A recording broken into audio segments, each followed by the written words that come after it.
Listen in if you want to learn how to crush malt correctly. We've got some exciting news here at Geterbrewed. So we've recently designed our own 3-tier shaker box.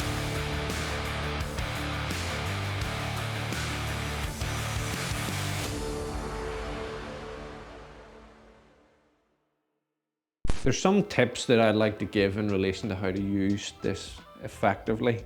We've worked with a local furniture maker and we've used our technical advisors, master brewers and malting contacts to be able to design this to a certain spec, which means that you get better extract, better runoff in your brew house. So if you're an infusion brewer, basically the key for successful brewing for you is to find a balance between extract and runoff. So if your malt's crushed too much, you're going to have problems with runoff. If it's not crushed enough, you're going to have problems with extract, so you're leaving sugars behind, which could create beer. So one of the things that we take great pride on at Geterbrewed is our quality of our customer service and the quality of our products. So we're really proud of the quality of the crushed malt that we put out, because we regularly get complimented by lots of brewers all over that the quality of our crush is superior and they're able to make better beer. So part of being able to design this little box means that we can help the brewing community to make better quality beer and crush malt correctly and effectively. So there's a number of points that I want to highlight in relation to crushing malt. So grind consistency is important first of all. So in grind consistency, you want to keep as much of the husk as possible to ensure that you've got that filterability, and also, you know, making sure that the husk is cracked to make sure that those sugars are released, or the starches are released that are subsequently turned into sugars. The milling gap adjustment is critically important as well. So if you've got a 2-roller mill, for example, we'd recommend you start at 1.55 millimeter setting, then you make adjustments in 0.1 mil at a time in between checks, being aware that different malts behave totally differently. For example, oat malt, we would suggest that you'd start at 1.3 instead of 1.55. Rye malt, wheat malts, things that you can tell visually they look different, so you need to be aware of that. Something a lot of people do is they over crush their malt and they end up with too much flour content. And what that can do is that can have process issues for whenever you go to run that malt through your brewery, you end up with stuck mashes and issues like that there. There's also a point to mention in relation to conditioning the malt in relation to your system. Depending on how your malt handling system works, it could be possible to condition the malt with a little bit of moisture just before it goes through the milling and mashing process. Mill maintenance is really important, making sure that your rollers are regularly checked and to make sure that they haven't worn away or need replaced or need their settings adjusted. And use premium quality fresh malt that's been stored correctly. So we have a food safe warehouse facility here that has malt racked, and we're turning over malt in such significant volumes that the containers are coming in and out almost from every supplier weekly now. So we're making sure that the best quality malt is in our warehouse, that it's being crushed to order, and that you're receiving it as you should be receiving it, correctly crushed in the best storage conditions as well.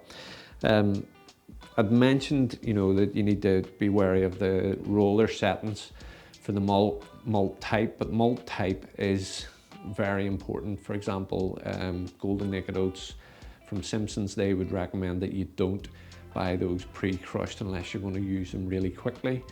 If you're using rye malts and you're using oat malts, as I'd mentioned in the recipe, try not to put them all through the same mill setting. Crush those particular types separately and then put them into the grist just before you mash in to ensure that you're getting maximum extract across all the different malt type varieties. The feed rate is important, that you're putting the malt into the mill. So you're making sure that it's going in at a consistent flow rate and it's not choking up the mill or being poured in and left there.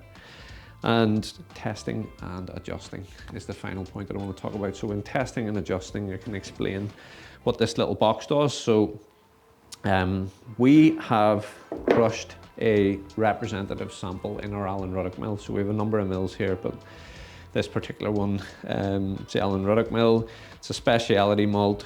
There's been 100 grams weighed out, so there's 3 tiers as mentioned. So you've got your top tier, your mid tier, and your bottom. So this is your flour on the bottom, your mid tier, and then your husk on the top. So you pour your representative sample into the top of the shaker box. You put the lid on it. So as with all experiments, variables need to be the same. So what I suggest that you do is that you have a station for doing this, like we have. We've got every year as the harvest and new season malt comes through, we really pay a lot of attention during that transition to making sure that we're testing every batch that's going through the mill, so that we can get settings that we can refer to throughout the year. Whilst we still continue to monitor it, we have settings that allow us to get close to that. So we have the list of the settings on the front of the mill. We adjust them for the particular malt that we're going to do. We take the 100 gram sample out, we put it on top. So we recommend that you take the 100 gram sample and that you shake the box for 2 minutes. So you need a timer, so it could be the stopwatch on your phone or your watch, whatever. Set it down, press start, 2 minutes. What I also recommend you do in our little station, we've got 2 marks, and the movement is between the 2 marks so that you're never going beyond that. And you want to have that uniform motion like what I'm doing now for the continuous period of the 2 minutes. So whilst you're between those 2 points and shaking back and forward for the 2 minutes, the Grist Box analysis is being carried out. It's called grist fractions. So you want to work out your top, mid and bottom. So your top's your husk, your bottom's your flour, and you're kind of wanting to find a balance there that suits in relation to that balance between extract and runoff. So we'll do the 2 minutes test now, and we'll come straight back to you once we've that done. Okay, so I've carried out 2 minutes of movement between 2 points, and I've now happy that I've got the representative sample. So take the set of scales and switch them on, and then we'll open up the box. So take the top lid off. Okay, so first sample, we just pop it back in. We can see there that we're getting 41. Put that on there to keep it out of the way. Second sample.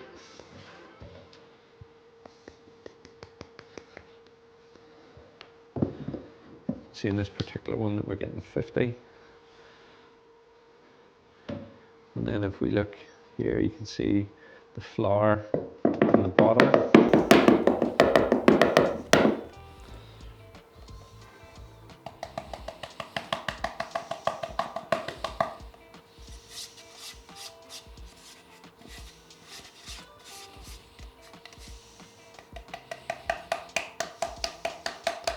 And that one there, we're getting 7. So I'm going to pop these back in. All I'm trying to achieve with this is showing you how to actively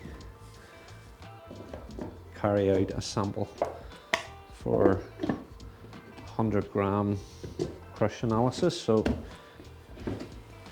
okay, so a few tips on how to adjust the fractions once you have them. We talk about fractions because of the percentages that you're going to get between the 3 layers. So if you're over 50% on the top layer, we would suggest that you adjust the mill 0.1 mil setting at a time and get that below 50, because you want it to be below 50. The other important tip to be aware of is the flour, which is your base layer.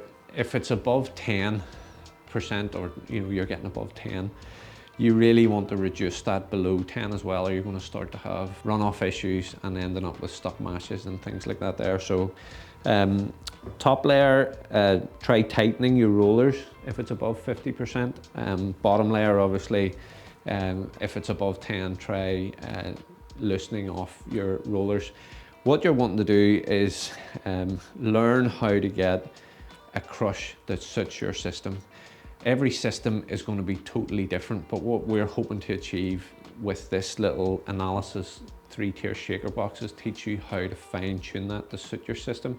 It's critically important when new season malt comes in, or whenever you're changing recipes and putting lots of different malts in there, that you're optimizing your mill, because you're going to be losing out on extract if you're not doing that correctly. So that's why we've designed this. If you have issues with your crush, we can help with that.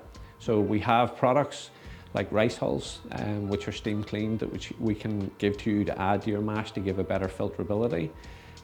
We can crush malt for you in-house. We can teach you how to use the shaker box. We can come to your brewery and do a malt analysis with you and show you how to use one of these. Local furniture maker Noel has made these to our spec, and we've spent a considerable period of time working on this project because we actually genuinely care about the brewing community and we want to make it a better place. We want to equip brewers so that they can make better beer, and we want to see the quality of the beer in our region grow. And we're really proud to have been able to bring this product to you guys to help you crush malt better. So we get asked a lot, how long does crushed malt last? Because we turn over malt so frequently at Geterbrewed, in whole malt, as it comes in and gets crushed, we have confidence in putting a 12-month shelf life on that, if stored correctly, so cool, dry conditions once it leaves our warehouse. So you can get 12 months out of it. And where to buy crushed malt is another one. So we're obviously suppliers of malt whole and crushed, and we crush to order. So if you need crushed malt and you don't want to go through the whole analysis or the whole hassle of crushing it yourself, you can buy that direct from Geterbrewed in homebrew and commercial volumes as well. So just trying to answer all the questions there that we get asked frequently about crushing malt. Check out the blog that we've written about this, and if you have any questions, don't hesitate to reach out, and the links to the shaker box will be in the description below. And until next time, happy brewing.